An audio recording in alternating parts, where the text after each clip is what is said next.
ಶಾರದಾ ಎಂಬ ಇಬ್ಬರು ಮಕ್ಕಳು ತಮ್ಮ ತಾಯಿಯೊಂದಿಗೆ ತುಂಬಾ ಸುಂದರವಾದ ಹಳ್ಳಿಯಲ್ಲಿ ವಾಸಿಸುತ್ತಿದ್ದರು. ಮಂಜುನಾಥನಿಗೆ ತನ್ನ ತಂಗಿಯ ಮೇಲೆ ತುಂಬಾ ಪ್ರೀತಿ.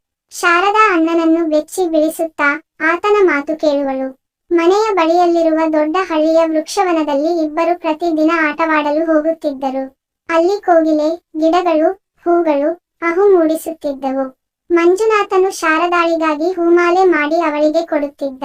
ಒಂದು ದಿನ ಶಾರದಾ ಮರ ಏರಿ ಆಡುವಾಗ ಆಕೆಗೆ ಕಾಲು ಜಾರಿ ಬಿದ್ದು ಹೋಗಿದಳು.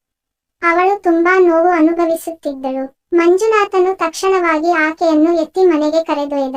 ತಾಯಿಗೆ ಈ ವಿಷಯ ತಿಳಿಸಿದನು. ತಾಯಿ ತಕ್ಷಣ ಡಾಕ್ಟರ್ನನ್ನು ಕರೆಸಿದಳು. ಡಾಕ್ಟರ್ ಬಂದ ಮೇಲೆ ಶಾರದಾಳಿಗೆ ಚಿಕಿತ್ಸೆ ನೀಡಿ ಚೇತರಿಸಿಕೊಳ್ಳಲು ಸಲಹೆ ನೀಡಿದರು. ಮಂಜುನಾಥನ ಪ್ರೀತಿಯ ಕಾರಣ ಶಾರದಾ ಬೇಗನೆ ಚೇತರಿಸಿಕೊಂಡಳು. ಈ ಘಟನೆ ನಂತರ ಮಂಜುನಾಥನು ಶಾರದಾಳಿಗೆ ಇನ್ನೂ ಹೆಚ್ಚು ಕಾಳಜಿ ಕೊಡಲು ಪ್ರಾರಂಭಿಸಿದನು. ಶಾರದಾಳಿಗೆ ಮಂಜುನಾಥನ ಪ್ರೀತಿ ಮತ್ತು ಕಾಳಜಿ ಅನಿಸಿತು ಮತ್ತು ಇಬ್ಬರ ಮಧ್ಯೆ ಇರುವ ಬಾಂಧವ್ಯ ಇನ್ನೂ ಗಟ್ಟಿಯಾಗಿ ಮೂಡಿತು. ಇದರಿಂದ ಅಣ್ಣ ತಂಗಿಯರು ಎಂದಿಗೂ ಪರಸ್ಪರ ಕಾಳಜಿ ಇಟ್ಟುಕೊಳ್ಳಬೇಕು ಎಂಬ ಪಾಠವನ್ನು ಅವರು ಕಲಿಯುತ್ತಾರೆ.